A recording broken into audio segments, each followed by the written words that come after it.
What do you do when Hot Toys doesn't give you a companion piece for Kate Bishop? You make your own. This is my custom stealth Yelena Belova figure, which I made entirely from Hot Toys parts. And in this video, I'll tell you exactly how I made it.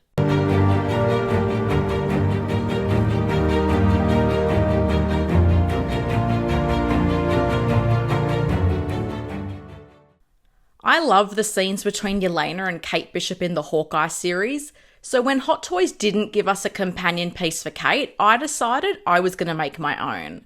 Yelena's look in Hawkeye is very different to that of the Black Widow movie, and I wanted to do more than just put the Yelena head sculpt on a Black Widow figure. When I searched for reference pictures of Yelena's costume from Hawkeye, I found this image of a concept suit for the show. While the outfit isn't screen accurate, I really liked the look of it.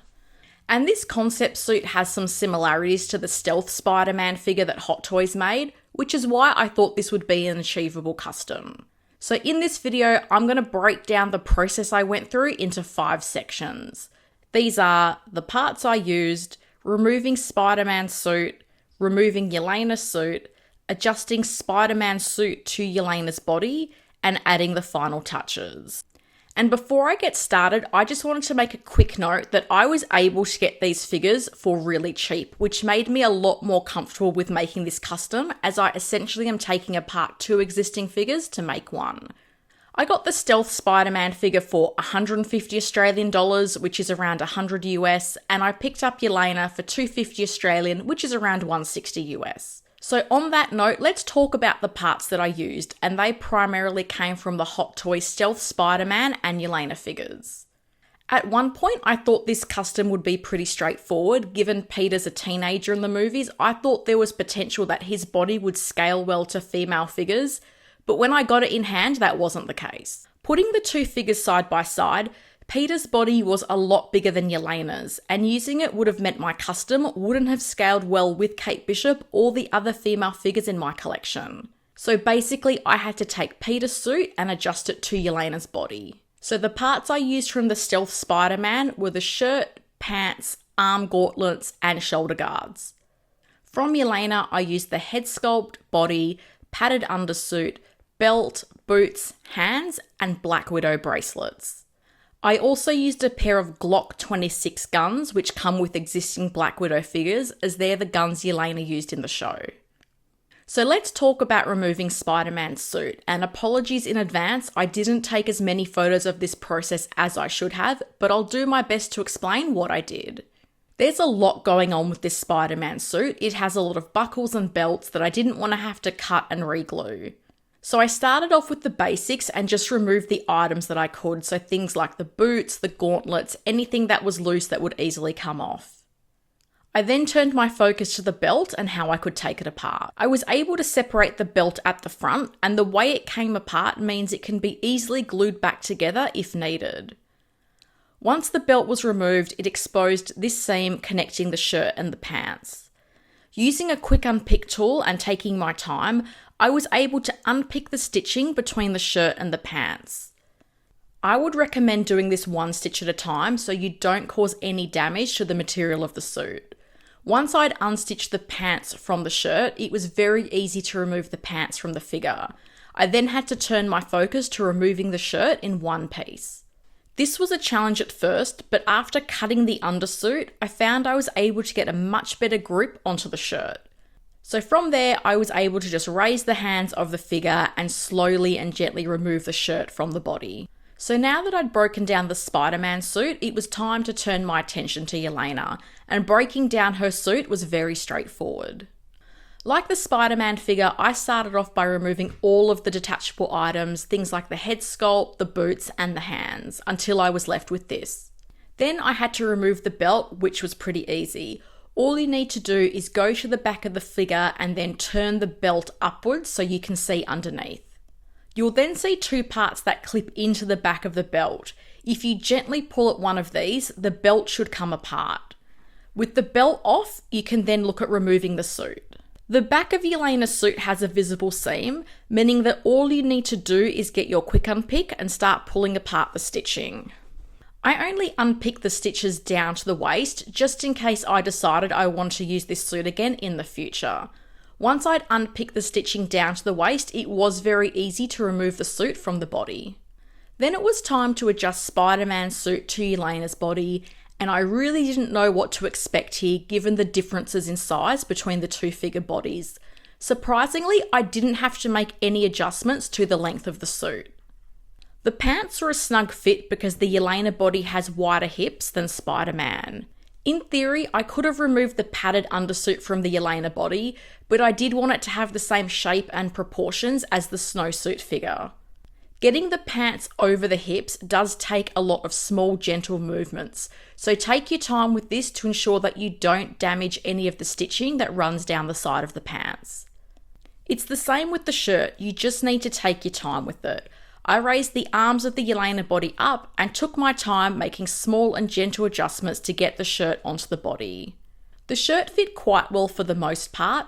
The shirt sleeves were perhaps a little bit long, but I found once I put Spider-Man's shoulder guards back into place, that was a really great place that I could bunch up and hide any excess fabric. From here, it was time to sew, and the main objective was sewing the pants and the shirt back together.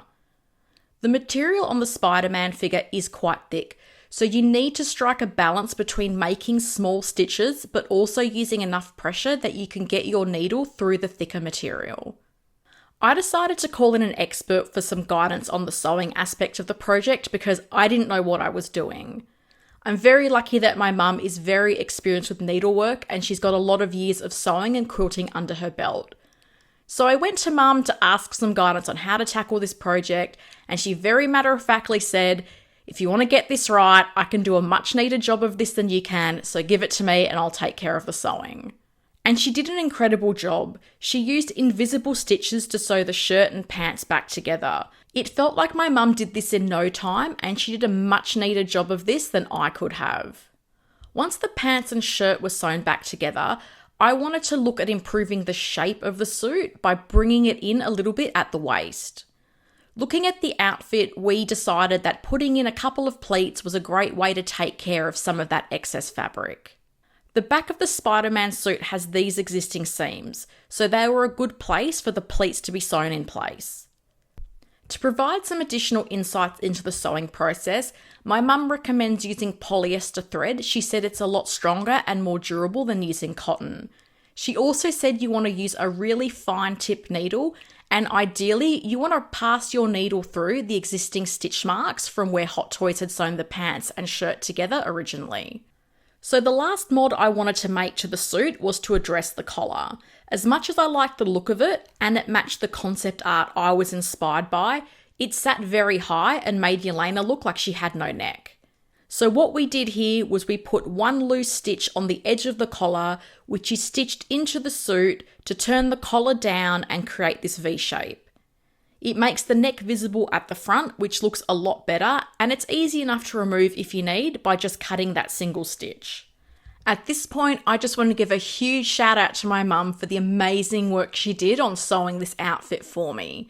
Here she is working on Yelena on what she now calls our project, and she is super keen to hear what people think of the finished product. So now it was time to add the finishing touches to Stealthy Yelena, and first of all, she needed a belt. I really wanted to have a belt with the Black Widow logo on it, and thankfully the leg holsters from the Yelena belt are really easy to remove, so I was able to just use the belt that came with the figure. As the material of the Spider-Man suit is a lot thicker than Yelena's, the belt is a little bit small. So when I've put the belt on the figure, it covers the front seam perfectly, but the belt does sit a little bit higher at the back, which means you can see the seam. This doesn't particularly bother me because you can't see it in my display, but if the visible seam does bother you, you could try to use something like a hairdryer to stretch out the belt to make it fit entirely across the seam. As Yelena's body uses the wrist peg style foot pegs, I decided to spray paint her original boots black, and that actually wasn't as hard to do as I thought it would be. I just gave the boots a light sand with some very fine sandpaper and wiped them down with a product called Wax and Grease Remover. I then went over the two pieces of each boot with a number of light coats of flat black spray paint until I was happy with how they looked. I'm also in the process of creating custom display bases for Kate and Yelena using the logo from the Hawkeye TV series. So this is another look at the final result of my custom stealth suit Yelena Belova from Hawkeye. I'm really happy with how this came out. To provide you with some comparisons, this is a side-by-side showing the evolution of this custom. This shows when I put the Yelena head on the Spider-Man body, when I put Spider-Man's suit on Yelena's body before sewing, and then the final look of the figure. And this is a side-by-side of the original Yelena figure and my custom, so you can see how they compare to each other. And here we have what you've been waiting for. We have the custom stealth suit Yelena with the Hot Toys Kate Bishop figure. I absolutely love the way these two figures look together. I really enjoyed the scenes between Yelena and Kate, and I'm so happy to have them together in my collection. This custom was actually a lot easier to do than I expected. I thought the suit would need a lot more altering than it did, but once again, I have to give a huge thanks to my mum for helping me with the sewing on the suit.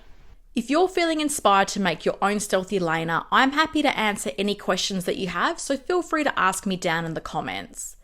If this video has inspired you to want to make your own custom figures, make sure you click the video on screen to check out my guide to kit bashing.